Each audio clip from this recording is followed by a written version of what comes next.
정치권 관심 뉴스들을 진단해보는 나이트 포커스. 오늘은 김재섭 국민의힘 도봉갑 당협위원장, 서용주 더불어민주당 상근 부대변인 두 분과 함께합니다. 어서 오십시오. 안녕하세요. 안녕하세요.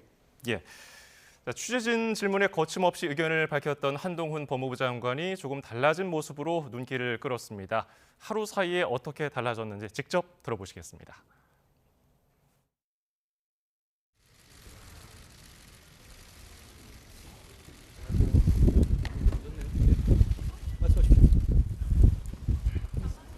제가 어떤 제안을 받은 게 아니고 그렇기 때문에 특정 정당의 비대위 구성에 대해서 제가 공개적으로 말씀드릴 문제는 아닐 것 같습니다. 민주당에서 윤석열 아바타라는 과정에서 누구를 맹종한 적 없고 앞으로도 그럴 겁니다. 정치 경험 없다는 비판을 세상 모든 길은 처음에는 다 길이 아니었습니다.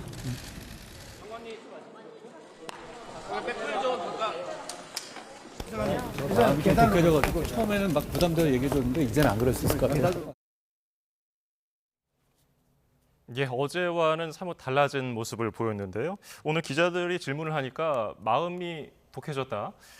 이게 비대위원장직 수락 그리고 김건희 여사 특검 관련해서 또 말을 더 아꼈습니다. 독해졌다고 말한 게 어떤 의미로 했다고 볼 수 있을까요? 뭐 마음을 이렇게 결정을 하신 것 같아요. 그러니까 비대위원장 아직까지 수락한 바 없고 제안받은 바 없다라고 말씀하셨지만은 지금 국민의힘 내부 분위기를 따져보게 되면 사실 그 한동훈 장관이 비대위원장 된다라는 것은 기정사실처럼 되어 있거든요. 물론 전당원의 여론조사를 해가지고 의견을 수렴하는 과정이 몇 개 더 남아있긴 합니다만은 이미 어느 정도 대세는 정해졌다 이렇게 볼 수 있을 것 같습니다. 그렇다면 이제 남은 것은 한동훈 장관이 어떻게 마음을 먹느냐, 그리고 국민의힘 비대위원장이 됐을 때에 앞에 쌓여 있는 과제들을 어떻게 풀어나갈 것이냐라는 많은 고민들이 있을 거라고 생각이 됩니다. 거기에 대해서 이제는 정치인으로서 그동안의 검찰이 아니라 법무부 장관이 아니라 이제는 정말 어떤 정치인으로서의 의사결정들을 해야 되는 때를 맞이하면서 마음을 좀 독하게 먹으면서 다잡았다 이렇게 저는 읽혔습니다. 예. 처음에는 부담이 돼서 이야기를 해줬었는데 이제 안 그럴 수 있을 것 같다. 정치인 모드로 들어갔다고 볼 수 있을까요? 이제 조금 뭐 여러 조언을 들었겠죠. 그러니까 정치의 첫 발을 내딛는 건데 정치가 그런 것입니다. 법무부 장관 할 때는 링 밖에서 본인이 어떤 얘기를 하든 간에 보호를 받고 그게 어떤 그런 자리에서 본인의 어떤 인센티브를 누렸죠. 예. 근데 이제 비대위원장 사실상 비대위원장 수락한 것이에요. 저는 그렇게 보는 것이고 어제 발언들이 한동훈 장관에게 여러 가지 오해를 주는 발언들이 많이 있었습니다. 예를 들면 뭐 김건희 여사에 대한 특검 부분들, 명품백에 대한 어떤 주저하는 모습들, 그다음에 또 어떤 질문에 대해서는 신경질적으로 얘기하는 부분들 이런 것들이 지금 비대위원장으로 오기 전에 이미 하나하나 평가받는 거거든요. 법무부 장관이 그랬을 때는 법무부 장관 속 시원하다 했지만 정치인으로 왔을 때는요 그 모든 하나하나가 이제 평가받는 자리입니다. 저는 그런 의미에서 아마 당에서 어떤 조언이 있지 않았겠냐. 그래서 저는 이재명 대표 좀 말 많이 안 한다고 비판하잖아요. 한동훈 장관도 점점점 될 수 있습니다. 그런 점에서는 정치를 이제 배워가는 과정이다. 좀 모두 전환은 이루어지고 있다. 그렇게 좀 인정하는 편입니다. 예. 사실상 당내에서도 그렇고요. 뭐 여기 계신 분들도 그렇고 한동훈 비대위가 기정사실화됐다고 평가를 하고 있습니다. 여당은 상임고문단 회의를 오늘 열었는데요. 당 원로들은 어떤 입장을 밝혔을까요? 한번 들어보시죠. 임진왜란때 이순신 장군이 마지막에 등판했죠. 그때 배 12축이 남았어. 이순신 장군은 그걸 이끌고 임진왜란에서 승리를 했잖아요. 지금 우리 국민의힘 당의 상황이 배 12축이 남아있는 상황과 같아. 선거가 몇 달 남지 않는 이 시기에는 배 12축을 한동훈에게 맡겨보자라는 그러한 식의 종지가 되게 모아졌어요. 예. 배가 12척밖에 없으면 위기 상황인 거잖아요. 그렇죠. 이순신 장군에 빗댄 건데 오늘 저런 비유 어떻게 들으셨습니까? 그러니까 이제 뭐 당의 상임 고문들은 지금 국민의힘이 전체적으로 위기 상황이다라고 진단한 것이고 국민들도 그렇게 보고 계실 거예요. 그리고 최근에 이제 국민의힘 내부에서 나온 그 보고서에 따르면 수도권 위기가 거의 기정사실화 돼서 나와 있잖아요. 그런 측면에서 아마 고문들은 어떤 구원투수로서 한동훈 장관에 대해서 기대를 하는 것 같은데요. 뭐 일단은 이제 정치의 첫 발이고요. 뭐 말씀한 대로 뭐 길을 만들어 간다. 라고 얘기를 했는데 이게 12척을 가진 이순신이 될지 아니면 원균이 될지는 지켜봐야 되지 않겠습니까? 저는 그렇게 평가합니다. 예. 연내 비대위 출범 목표, 그러니까 이번 주에 비대위원장에 지명을 하고 다음 주에 비대위 출범시키는 목표를 가지고 있다는 전망이 많은데요. 그러면 결국 추대 방식으로 가는 걸까요? 그러니까 원래 비대위원장을 선임하는 방식이 이렇게 추대 방식이 됩니다. 그러니까 어떻게 되냐면 권한대행이 그러니까 당대표 권한대행인 윤지혁 원내대표가 후보를 추천을 하게 되면 국민의힘의 상임위원회라고 하는 것이 있습니다. 상임위원회에서 토론을 거친 이후에 그 안건을 가지고 전국위원회라고 하는 당원들이 모여서 하는 투표를 거치게 되는데요. 예. 그러면 그거에서도 이제 뭐 절차가 며칠이 필요합니다. 그래서 이제 조금 서두르게 된다 그러면 이번 주 내로 인선을 마무리하고 그 다음에 절차적인 과정들을 거친다고 한다 그러면 빠르면 당연히 12월 내에 그 당 대표 직에 가름하는 비대위원장 선임이 가능할 것으로 보이긴 합니다. 예. 사실은 이제 국민의힘 지도부 공백이 길어질 필요는 없다고 생각하거든요. 왜냐하면 김기현 대표 체제가 끝난 이후에 저희가 총선을 지금 사실상 한 3개월에서 4개월밖에 안 남은 굉장히 중요한 상황에서 당 대표가 없다라는 것은 당의 큰 전략을 결정하는 데 있어서 많은 장애가 있는 것이 사실입니다. 그렇기 때문에 어차피 결정될 문제라고 한다 그러면 저는 빠르게 진행되는 것도 나쁘지 않겠다. 그리고 그래서 아마 지도부가 그걸 잘 알고 있기 때문에 이 과정들을 조금 속도를 내고 있는 것으로 보입니다. 예. 한동훈 법무부 장관 조기 등판에 대해서 우려를 하던 몇 가지가 있었는데요. 오늘 원로들 만난 자리에서도 역시 나왔어요. 정치 경험 부족, 그리고 당정 관계, 수직적 당정 관계를 극복해야 한다는 건데 한 장관이 이 부분을 어떤 식으로 극복해 나갈까요? 뭐 답이 어려운 건 아니라고 생각합니다. 당정 관계의 재확립이라고 한다 그러면 기존에 우리가 용산, 특히 이제 대통령실의 입장과 당이 전혀 다른 모습을 보여주지 않고 어떤 용산의 입장에 당이 끌려간다 이런 비판들이 계속 많았던 거 아니겠습니까?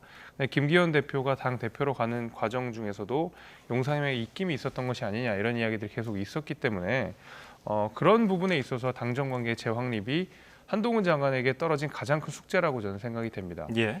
윤석열 대통령과 누구보다 가까웠던 분으로서 윤석열 대통령과 때로는 입장을 달리하거나 내지는 우리 정부에 대해서 쓴소리를 해야 되는 상황에 직면하게 될 것이거든요. 거기에서 한동훈 장관이 얼만큼 그 정부와 다른 메시지를 낼 수 있는지가 관건이 될 것 같고요. 뭐 물론 정치 경험 문제는 중요하지만은 지금은 또 만약에 한동훈 장관이 비대위원장이 된다 그러면 정치 경험이 풍부한 다른 중진 의원들이 서포트를 해줄 수 있는 상황이라고는 보여서요. 뭐 그 부분보다도 전 더 중요한 것은 결국 당정 관계 재확립 이 문제가 한동훈 장관에게 가장 큰 문제가 아닐까 이렇게 생각이 됩니다. 예. 절차적으로도 그렇고요. 의견들도 이제 이견이 좀 정리돼가는 모습인데 여론이 어떨지도 좀 살펴볼까요? YTN 정기 여론조사를 살펴보면요. 비대위원장에 누가 좋을지 살펴보니까 여당 지지층들이 한동훈을 거론한 비율이 25%로 가장 많았습니다. 그다음에 12%가 원희룡 국토부 장관, 그리고 인요한 혁신위원장, 그리고 1%대 분들도 계시고요. 잘 모른다, 없다가 무려 49%. 자, 일단 이 수치를 보면은 한동훈 법무부 장관이 비대위원장으로 됐으면 좋겠다. 국민의힘을 지지하는 분들은 의견이 다수인 것 같아요. 근데 이제 주목할 게 없다 잘 모름이 49%입니다. 예. 통상적으로 한동훈 장관이 이 정도 에드번을 띄웠으면요. 25% 상당히 낮은 수치라고 분석을 할 수가 있죠. 이게 이제 국민 여론조사가 아니라 국민의힘 지지층을 대상으로 한 것이죠. 예. 이건 한동훈 장관이 깊이 새겨들어야 되는 문제입니다. 그러니까 우려가 있는 것이에요. 아까 얘기한 대로 첫 번째 정치 경험이 없다. 49% 자체가 그런 판단을 하는 거예요. 반신반의하는 것이죠. 아까 말씀했듯이 이순신이 될지 원균이 될지는 해봐야 하는 겁니다. 그다음에 두 번째 당용, 그러니까 당정관계에도 수직관계를 끊을 수 있느냐. 거기에 대해서도 의문감을 품는 겁니다. 아니 한동훈 장관이 본인의 어떤 행정과 본인의 어떤 여러 가지 공무원 생활에서 윤석열 대통령과 김건희 여사를 빼버리면 한동훈 장관이 뭐가 남죠? 그러니까 스타성이나 여러 가지 어떤 발언들을 통해서 떠올리긴 했지만 정치력이나 행정력이나 이게 윤석열 대통령과 김건희 여사를 빼고는 본인 스스로 발광체가 될 수 없다는 것들을 우려하는 것이에요. 그래서 결국에는 기대는 쪽은 어차피 용산의 윤석열 대통령일 것이다 라는 우려를 보내는 거기 때문에 일단은 아직 시작도 전에 제가 무조건 뭐 안 될 것이다 할 이유는 없지만 이런 이 여론조사의 수치를 봤을 때 한동훈 장관은 그 두 가지에 대한 정확한 해법을 가지고 들어와야 된다라고 저는 말씀드립니다. 예, 여론조사 수치를 보면은 어느 정도 예상이 됐던 퍼센테이지는 아니에요. 1등은 한동훈 법무부 장관이 될 거라고 예상을 했는데 소영주 부대변인 말씀처럼 퍼센테이지가 좀 낮은 거 아니냐 이런 의견도 있어요. 이런 흐름은 어떻게 보셨습니까? 뭐 지금은 아무래도 좀 혼란스러운 상황이다 보니까 그 당원들께서도 비슷한 우려를 하시는 거라고 생각합니다. 지금 이렇게 어려운 상황일수록 당무 경험이 풍부한 사람이 되면 좋겠다라는 어떤 당원들의 의사가 분명히 반영됐다고 저는 생각이 되는데 그렇다고 해서 뭐 지금 당무 경험이 풍부한 사람들 가운데서 비대위원장으로 오실 만한 분이 또 마땅한 것도 아닙니다. 그러다 보니까 차기 대권 후보 중에 유력한 보수 정치 지도자로 떠오르는 한동훈 장관을 당연히 1등으로 꼽은 것 같고요. 다만 이 지지층들의 어떤 불안감 같은 것들이 조금 반영이 돼가지고 이렇게 많은 퍼센테이지를 확보하지 못한 것으로 보입니다만은 뭐 그럼에도 불구하고 명백하게 압도적으로 치고 나가는 1등이기 때문에 보수 진영 내에서는 확고한 지지를 받고 있다 이렇게 해석할 수 있을 것 같습니다. 예, 그럼에도 49% 없다, 모른다 이 수치가 거의 절반에 달하기 때문에 이 점을 극복하기에는 여러 가지 노력이 필요하다는 분석도 많더라고요. 그러니까 앞서서 말씀드린 대로 이 당정 관계 재확립이라는 문제가 아마 가장 큰 숙제라고 생각합니다. 예, 물론 여당으로서 대통령의 국정 운영에 대해서 굉장히 많이 서포트를 해줘야 되고 소위 말하는 비빌 언덕이 되어줘야 되는 게 여당의 역할인 것은 맞지만 대통령 어떤 지지율이라든지 이런 문제를 생각했을 때 여당이 때로는 각을 세워야 되는데 한동훈 장관이 윤석열 정부에서 가장 소위 그 스타 장관으로서 그 국민들의 신망을 받던 분인데 과연 바로 자기가 몸담았던 정부에 관해서 정부에 대해서 쓴소리를 하는 것이 사실상 좀 어려운 상황 아니겠느냐라는 아마 지지층들의 의견들이 반영된 것이기 때문에 한동훈 장관이 비대위원장으로 오시게 됐을 때 그런 부분들을 국민들께 약속할 수 있고 또 다른 모습들을 보여주신다 그러면 저 49%의 우려는 얼마든지 또 극복될 수 있는 게 아닐까라고 기대를 해봅니다. 예. 이런 가운데 김종인 전 국민의힘 비대위원장은 차기 대선 구도가 한동훈 장관 대 이준석 전 대표가 될 수도 있다고 말을 했습니다. 한번 들어볼까요? 만약에 지금 한동훈 위원장이 비대위원장을 맡아가지고서 내년 선거를 승리로 이끌면은 예. 자기에게는 엄청난 지금 이 자산으로 다 남게 되고 예. 만약에 선거에 실패할 것 같으면 정치적으로 완전히 더 이상 존재하기가 어려운 그런 상황이 된다고 봐요. 이준석 대표가 탈당을 하고 이 새로운 정당을 만들므로 인해 가지고 한국 정치사회의 하나의 새로운 계기가 되지 않겠나 하는 그런 생각도 할 수가 있어요. 그러면은 혹시 차기 대선은 한동훈의 이준석 구도가 될 수도 있다고 보세요? 그야 그렇게 될 수도 있죠. 그런 경쟁 구도가 될 수도 있어요. 예.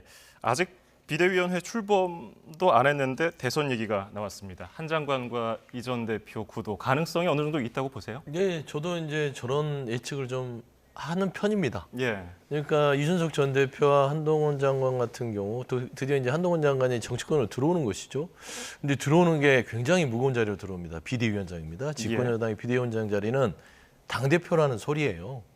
근데 정치를 한 번도 안 해보셨던 분이 윤석열 대통령의 가장 복심이라고 국민들이 알고 있고 소통령이라는 이야기까지 들었던 분이 이 집권 여당의 당대표가 왔다. 그건 미래 권력으로서 우뚝 선 것입니다. 그런 의미에서는 이준석 전 대표의 나름대로의 어떤 세력과 그다음에 한동훈 장관의 비대위원장으로서의 역할이 성공 여부에 따라서 또 도약할 수 있는 계기가 되기 때문에 미래 권력으로서 충분히 보수층 내에서의 어떤 그 대권 후보로서의 경합은 충분히 예측할 수 있다. 다만 그렇죠. 이준석 전 대표는 나름대로 지금 험난한 길을 가고 있지만 자기 자영업을 하는 거지만 저는 한동훈 장관은 아직 본인의 자영업은 아니라고 봅니다. 이거는 이 국민들이 아까 49%라고 우려했던 것들은 김기현 대표 체제는 대리점 체제였다면 한동훈 장관은 직영 대리점이에요. 그냥 직영 체제입니다. 그러니까 결국에는 본인 정치를 한다고 비대위원장이 왔지만 윤석열 대통령의 영향력 하에서 움직일 수밖에 없는 처지이기 때문에 그런 의미에서는 본인이 이번 비대위원장 자리를 어떻게 활용하느냐 여부에 따라서 향후에 이 보수 측 내에서 이준석 전 대표와 한동훈 장관의 두 사람 간의 어떤 그런 뭐 권력 구조, 권력 경쟁 이런 거는 충분히 이루어질 수 있다. 저도 그런 부분에서는 동의하는 바입니다. 예, 전제 조건이 있을 것 같아요. 이준석 전 대표도 신당에 성공을 해야 되고 한동훈 법무부 장관도 비대위원장직을 성공적으로 수행해야 될 것 같은데 일단 한 장관을 향해서 별의 순간을 얘기하기가 힘든 단계라는 언급도 오늘 있었어요. 등판 시기가 조금 빠르다는 얘기인데 이 점에 대해서는 어떻게 보셨습니까? 왜냐하면 지금 대통령 임기 이제 2년 차가 되어 있고 어떤 정권이랑 내지는 차기 대선 후보군을 우리가 뭐 논하기에는 아직까지는 윤석열 정부 임기가 많이 남아 있다라는 것 때문에 김정은 위원장이 별의 순간 이야기를 아끼신 거라고 저는 봅니다. 예. 지금 뭐 당연히 누가 봐도 한동훈 장관 그다음에 이준석 대표와 같이 세대가 다른 정치인들이 전면에 나서기 시작한 것이거든요. 과거에 이른바 뭐 86세대부터 해서 뭐 산업화 세대를 대변하는 정치인들 굉장히 당에 많이 포진해 있지만은 오히려 이분들이 뭐 4선, 5선 하는 동안 했던 정치적 업적보다 한동훈 장관이 법무부 장관으로서 국민들께 받았던 관심이라든지 이준석 전 대표가 30대 당대표가 됨으로써 보수 정당을 바꿔왔던 모습들을 생각해 보면 이제 전혀 다른 세대의 전혀 다른 모습의 정치인들이 이제 등장하기 시작한 것이기 때문에 그 어떤 기수들 간의 경쟁 구도 저는 이렇게 이해를 하고 있습니다. 그래서 당연히 김정은 위원장께서도 그렇게 될 수 있다. 왜냐하면 가장 주목받는 젊은 정치인들이기 때문에 그렇다. 이렇게 저는 해석이 되고 있고요. 그럼에도 불구하고 아직까지 대선 후보들을 논하기에는 정치의 스케줄이 너무 많이 남아 있다. 앞으로 3년이라는 긴 시간이 남아 있기 때문에 아직까지는 그냥 어떤 재미로 보는 뭐 그 정도의 관측이다 이렇게 생각합니다. 예, 등판 시기를 얘기하면서 본인을 위해서 이게 좋은 등판이냐 생각해 볼 필요가 있다고 얘기를 했었는데 한 장관에게는 엄청난 과제이자 기회가 될 수 있어요. 뭐 이게 독배냐 기회냐 어떻게 전망하십니까? 그러니까 이제 한 장관에게는 집권 여당의 비대위원장 자리는요, 뭐 하이리스크 하이리턴이 될 수 있겠죠. 예. 엄청난 모험이에요. 예를 들면 일찍 등판한 것도 맞고, 그런데 결국에는 국민의힘의 상황이 녹록지 않습니다. 사람이 없는 거예요. 제가 매번 얘기했습니다. 야, 자, 국민의힘이 그래도 집권 여당인데 한동훈 장관이 등판해서야만 내년 총선을 칠 수 있다? 그렇게 사람이 없어? 그럼 그동안 친윤을 자임했던 모든 분들은 뭐를 했던 것인가? 라는 측면에서는 국민의힘 측면에서는 좀 뼈아픈 부분인 것 같고요. 그렇기 때문에 일찍 카드를 꺼내서 쓸 수밖에 없습니다. 이유인즉슨 내년 총선에서 국민의힘이 정말 참패를 하거나 과반을 넘지 못한다면 뭐 보수 언론에서도 그렇지 않습니까? 대표적인 조선일보에서도 그 얘기를 하셨더라고요. 윤석열 대통령의 레임덕이 올 것이다. 내려와야 될 것이다. 뭐 이런 얘기들까지 강하게 어조로 비판합니다. 조언을 하는 것이겠죠. 그만큼 지금 윤석열 정부는 내년 총선에 사활을 건 것입니다. 그렇기 때문에 한동훈 장관의 카드 좀 설익은 사과 같지만 꺼낼 수밖에 없습니다. 그래서 숙성시켜라도 먹어야 된다라는 차원에서는 한동훈 장관 고민 많이 했을 텐데 저는 일단은 지켜봐야 될 문제다. 다만 한동훈 장관이 윤석열 대통령을 배제하고 과연 이 정치권에서 성공할 수 있을까? 저는 지금까지의 정치사를 봤을 때는 그렇게 했던 분들을 못 봤기 때문에 분명히 한계점을 드러낼 것이고 그 부분에 있어서 좀 이 길이 아무리 뭐 길을 만든다 하더라도 지난하고 험난한 길이구나라는 것을 느낄 것이다. 저는 좀 그렇게 좀 말씀드리고 싶습니다. 예. 일각에서는 한동훈 장관하고 황교안 전 대표를 비교하더라고요. 물론 지금의 당정 관계하고 당시의 당청 관계 그때는 뭐 비어 있었으니까 좀 상황이 똑같진 않지만은 황 전 대표는 비대위 해봐야 6개월 간다. 막 쓰면 안 된다. 이런 조언했고 이 전 대표는 황교안보다 나은 카드인지 모르겠다고 평가절하했죠. 이런 분석에 대해서는 어떻게 보셨습니까? 글쎄 아직 뭐 한동훈 장관이 정치에 등판한 상황은 아니기 때문에 너무 이렇게 판단을 속단하는 것은 저는 뭐 좋아 보이지는 않지만은 원래 비대위가 길지 않습니다. 그거는 이 비대위는 뭐 당장 내일 뜬다고 하더라도 길어야 총선까지인 것이거든요. 총선이 잘 안 되면 또 다른 비대위가 들었을 테고요. 총선이 잘 되면 이제 정상적인 지도 체제로 바뀔 것이기 때문에 어차피 비대위의 생명은 짧을 수밖에 없습니다. 그러나 한동훈 장관에게 제가 앞서서 계속 누누이 이야기했던 당정관계 재확립이라는 무거운 숙제를 풀 수 있느냐 없느냐 이거를 가지고 한동훈 장관이 이 과제를 충분하게 해낸다고 한다 그러면 황교안 대표 체제보다 훨씬 나을 거라고 저는 생각합니다. 예를 들면 황교안 대표 같은 경우에는 2019년, 그러니까 21대 총선을 한 4개월 정도 앞둔 지금이랑 비슷한 시기에 자유한국당이 했었던 것은 뭐 장외투쟁이라든지 뭐 이런 사실은 어떤 건전한 야당으로서 보이기 어려운 행태들을 많이 보였었거든요. 뭐 삭발이라든지 굉장히 극단적인 형태들을 많이 보여왔던 당 대표가 바로 황교안 대표인데 그에 비해서 한동훈 장관이 그런 식으로 극단화될 거라고는 전 전혀 생각하지 않습니다. 그런 의미에서 황교안 대표 체제보다는 나을 거라는 확신은 있습니다만은 어려운 숙제를 얼마큼 풀어내느냐가 결국에는 한동훈 장관이 마주한 가장 큰 과제다 이렇게 생각이 됩니다. 예. 자, 이런 가운데 민주당 민영배 의원 발언이 또 정치권 이슈 논란으로 떠올랐습니다. 여당을 비판하면서 불임정당이라는 표현을 썼다가 수정하고 지우기까지 갔는데 최강욱 전 의원 암컷 발언도 아직을 기억하고 있거든요. 이거 여성 비하 발언 왜 자꾸 반복되는 것으로 보십니까? 그러게 말입니다. 저는 좀 이런 부분에 있어서 총선이 가까울수록 당내에서도 발언에 신중을 좀 가했으면 좋겠다, 기했으면 좋겠다라는 말을 이재명 대표도 얘기를 했거든요. 예. 직접적으로. 근데 이런 것들이 너무 이제 감정이 앞서니까 그런 거예요. 강하게 비판해야만 전달이 된다고 생각하는데 강하게 비판하지 않아도 전달될 건 다 정당됩니다. 식물정당이다 라고 얘기해도 되는 거 아니겠어요? 사실이 그렇고요. 예. 그래서 저는 이런 부분에 있어서 이게 이제 사회가 발전하면서 성인지에 대한 감수성을 높여야 되는 것이에요. 그리고 민주당도 그런 부분들에 있어서 당내 교육도 많이 하고 발언에 대한 여러 가지 또 이렇게 지도 차원에서 많은 그 논의들을 하고 있음에도 불구하고 이런 발언이 계속 이렇게 나온다는 것은 조금 좀 아쉬운 부분이고요. 총선이 다가올수록 제발 좀 이런 발언들에 있어서 다시 한번 두 번, 세 번 이 발언 자체가 특히 뭐 여성 문제, 장애인 문제, 노인, 세대 이런 부분에 있어서 나의 발언이 과연 누구에게 상처가 되지 않겠느냐라는 부분들은 좀 살피면서 갔으면 좋겠다라는 좀 말씀을 드립니다. 예, 뭐 이런 정치인들의 감정 섞인 발언에 대해서는 뭐 모든 분들이 공감을 하실 것 같아요. 국민의힘은 언어 폭력이자 비하라고 얘기를 했었는데 국민의힘도 뭐 말 실수 관련해서 이제 경각심을 갖고 또 조심하겠죠. 그럼요, 당연하죠. 저희 선거 때 가장 치명적인 것이 결국 정치인들의 말이거든요. 근데 뭐 민영배 의원 같은 경우에는 뭐 하루 이틀 일이 아니고 뭐 이번뿐만이 아니라 사실은 뭐 거듭된 이 말실수들이 있었기 때문에 뭐 새삼스러운 일도 아니었습니다. 실제로 그 암컷 발언을 했던 그 장소에 민영배 의원도 같이 계셨던 거 아닙니까?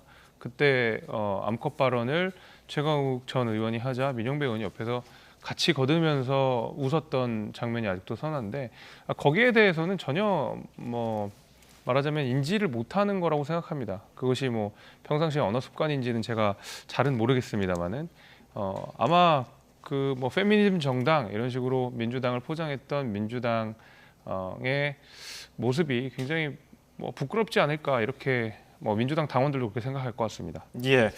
자, 다시 주류로 돌아와 보면요. 한동훈 비대위가 출범을 하면은 첫 번째 시험대는 역시 김건희 여사 특검이 아니냐 이런 얘기가 나옵니다. 여권에서는 이제 반대 의사를 내비치고 있고 대통령 거부권도 건의하겠다는 그런 가능성도 나오는데 어쨌든 지금 일정은 다 잡힌 것 같아요. 네.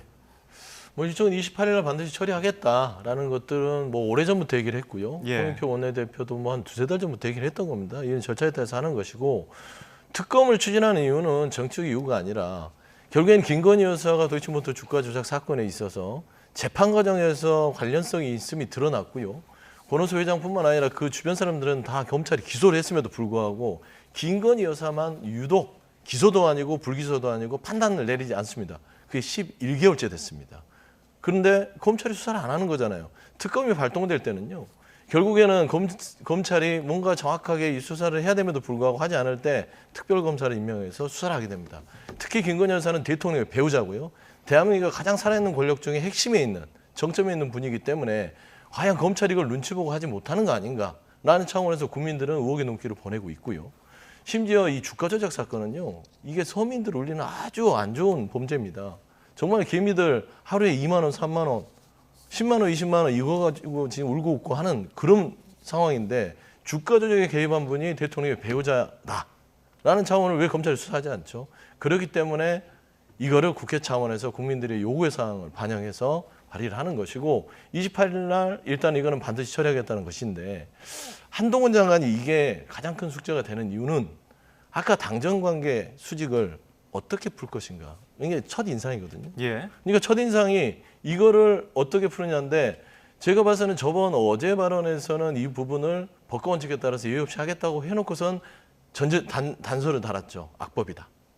그렇게 얘기를 했어요. 예, 그다음에 독소 조항이 있다고. 예, 독소 조항이 있다. 예. 예, 독소 조항이 있기 때문에 이 부분은 받아줄 수 없다는 식으로 했지만 저는 조금 길게 말을 보태면 저는 한동훈 장관이 비대위원장으로 오기 전에 윤석열 대통령과 모종의 어떤 이야기는 나누지 않았을까 생각을 해요. 그래서 두 가지 시나리오를 생각하는데 첫 번째는 한동훈 장관이요. 이 부분에 대해서 받을 거예요. 그러니까 받을 것을 대통령한테 건의를 하고요. 예. 대통령은 그거를 수용하는 것처럼 해서 거부권을 행사하지 않는 것이죠.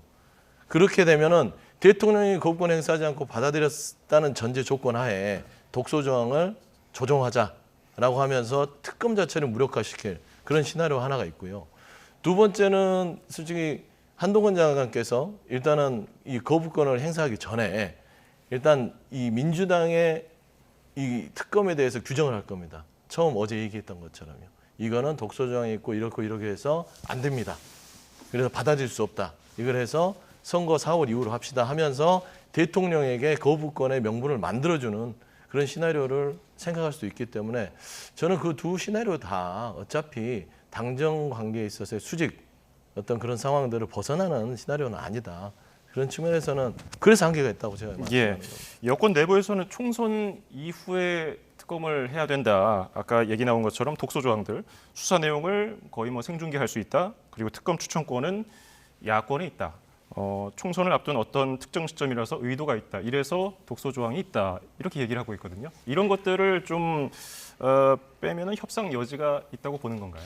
뭐 협상 여지는 있겠습니다만은 이제 저는 어쨌든 이게 법리적으로는 저는 좋은 법안은 아니라고 생각합니다. 확실히. 왜 그러냐면 일단은 그 특검이라고 하면 기본적으로 고위 공직자들이 본인의 재임 중에 그러니까 공직을 수행하는 중에 저지른 범죄에 대해서 특별검사가 수사를 하는 것을 저희가 보통의 이제 특검이라고 하게 되는데 지금 이 특검법의 가장 중요한 내용인 앞서서 말씀해주신 도이치모터스 주가 조작 사건 관련해서는 김건희 여사가 공직에 있을 때가 아닙니다. 그러니까 윤석열 대통령과도 결혼하기 한참 이전에 사인이던 시절에 있었던 사건들이거든요.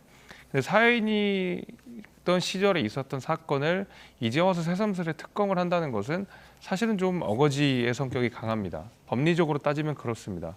그럼에도 불구하고 민주당이 28일에 이 특검을 통과시킬 것이 너무 당연한 상황에서 국민의힘은 여기에 대해서 정치적으로는 법리적으로는 좀 옳지 않다 하더라도 정치적으로는 이것을 풀어내야 될 것이 필요하거든요. 현재 의석수상 저희가 이거를 뭐 제대로 막기가 지금 어려운 상황이기 때문에 이것을 받아들이되 어떤 방식으로 좀 조율을 할 것인가 이 문제가 남을 거라고 생각이 됩니다. 결국 제가 말씀드린 대로 법 자체가 이상한 법이라 하더라도 이걸 정치적으로는 받아들여야 한다. 그리고 나서 국민들께서 계속 이 관심이 높아진 이 특검법에 대해서 국민의힘이 굉장히 적극적이고 전향적인 태도를 보여야지 오히려 그 우리 당과 김건희 여사에 관해서 갖고 있는 의심 같은 것들을 더 말끔히 해소하고 총선에 거침없이 나아갈 수 있지 않을까 이렇게 저는 생각이 됩니다. 예, 그럼 여론조사를 보고서 이야기 좀 더 이어가겠습니다. YTN 여론조사에 따르면 응답자의 58%가 이 특검 법안에 대해서 적절하다고 답변을 했고요. 적절하지 않다는 31%. 대통령 거부권을 행사해야 하는지는 두고는 65대 24로 안 된다가 더 많았습니다. 일단 한동훈 법무부 장관은 독소 조항을 거론하면서 이게 총선 이후 이런 얘기도 했고요. 이런 여당의 역제안이 온다면은 야당은 받아들일 수 있습니까? 근데 이게 왜 독소 조항이죠? 저는 독소 조항일지는 모르겠습니다. 그러니까 이 특검 부분을 국민들한테 중간중간 알리는 게 왜 독소 조항인지 모르겠고요. 그다음에 대통령 배우자입니다. 그러니까 국민의힘이 말하자면 지금 현재 용산의 어떤 엄청난 이 영향 아래에 있는 국민의힘이 특검에 들어온다면 특검을 방해할 게 뻔하기 때문에 투명하게 하자. 특히나 대통령 배우자이기 때문에 그렇게 하자는 거예요. 그다음에 그 독소정 부분들은 이건 거래 대상이 아닙니다. 중요한 것은 대통령이 본인의 배우자에 대한 이런 주가 조작 사건에 대해서 국민들이 관심이 많다는 것을 아셔야 돼요. 그러니까 지금 여론조사를 보시면 그렇지 않습니까? 그러니까 우리 아무리 뭐 민주당의 특검 이게 뭐 정치적으로 뭐 준비가 됐다 하더라도 국민들은 그걸 알면서도 적절하다고 하는 거예요. 58%가. 여기 지금 나와 있지 않습니까? YTN 조사에서. 그다음에 대통령 거부권 행사 안 해야 한다고 65% 나왔잖아요. 그러니까 기억하셔야 돼요. 윤석열 대통령께서 강서구 재보궐 참패 뒤에 무슨 얘기를 하셨죠? 국민은 무조건 늘 옳다. 그렇죠? 지금 국민이 원하고 있습니다. 그럼 뭘 해야 됩니까? 거부권을 행사 안 하셔야 돼요. 그래서 제가 아까 얘기했던 대로 1번 시나리오를 한동훈 장관과 얘기를 했을 것이다. 그러니까 당정 관계를 시원하게 해결해주는 모습을 선물로 줄 테니 가서 거부권 행사하지 마십시오라고 요청하면 내가 그걸 받아들여서 뭔가 조언을 받아들여서 거부권 행사하지 않고 결국에는 총선을 앞두고 뭔가 이 여론에 있어서의 추이를 당겨오는 그런 좀 시나리오를 서로 간에 좀 협의하지 않았을까 생각이 들어서요. 저는 아마 윤석열 대통령이 김건희 여사의 이 특검법은 거부하기가 쉽지 않을 것이다. 그래 보고 있습니다. 예, 김재수 위원장은 아까 이것을 두고서 법률적으로 좀 문제가 있으니까 좀 개선이 필요하다고 말씀해 주셨는데 어쨌든 한동훈 법무부 장관이 비대위원장이 되면은 가장 먼저 맞닥뜨릴 과제입니다. 이거 어떻게 극복해야겠습니까? 그러니까 저는 그래도 적극적으로 받아들이는 모양새를 취하는 것이 좋다고 생각합니다. 저희가 뭐 시작부터 조건을 달아서 이렇게 하면 받겠다라고 하면 오히려 국민의힘이 뭐 약간 캥기는 듯한 인상을 줄 수 있기 때문에 저는 오히려 흔쾌히 받아버려도 괜찮은 거라고 생각하거든요.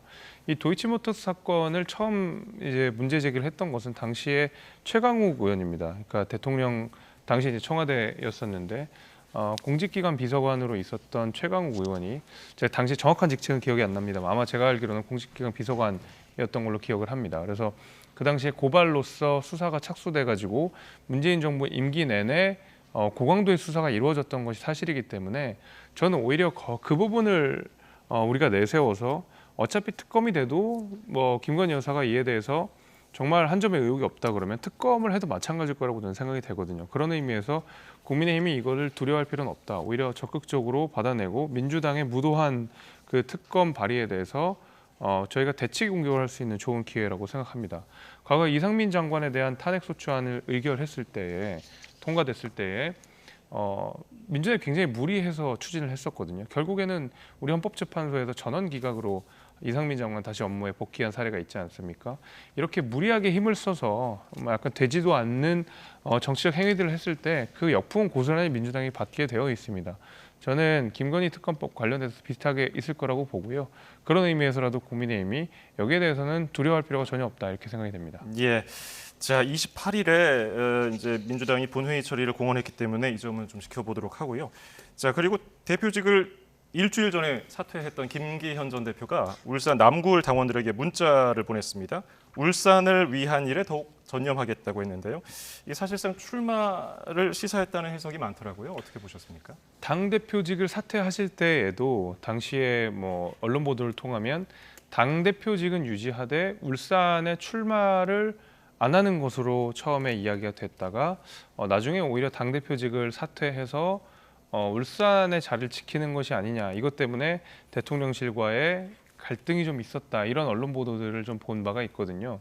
그럼 그 언론 보도에 따라서 김기현 대표가 대표직은 사퇴했지만 울산으로 출마한다라는 것은 뭐 넉넉히 예상할 수 있었던 것이라고 생각합니다.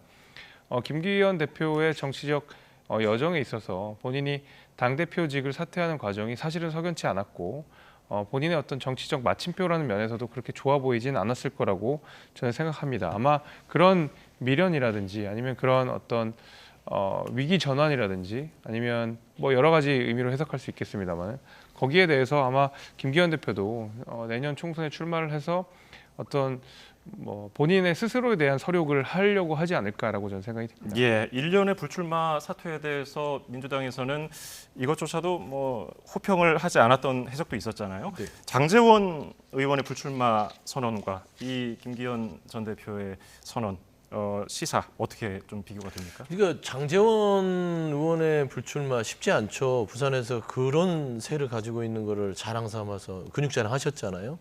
그러니까 무소속 나와도 난 당선된다 이런 자랑이거든요. 그럼에도 불구하고 그 지역구를 버리고 불출마 선언한 거는 뭐 큰 용기다라고 좀 평가할 만하지만 사실상 보면 장제원 의원의 불출마 이후에 누가 따라가고 있죠? 아무도 안 하잖아요, 지금. 그러니까 저는 이런 부분들이 장제원 의원은 원포인트 불출마입니다. 김기현 대표를 죽이기 위해서 불출마한 겁니다.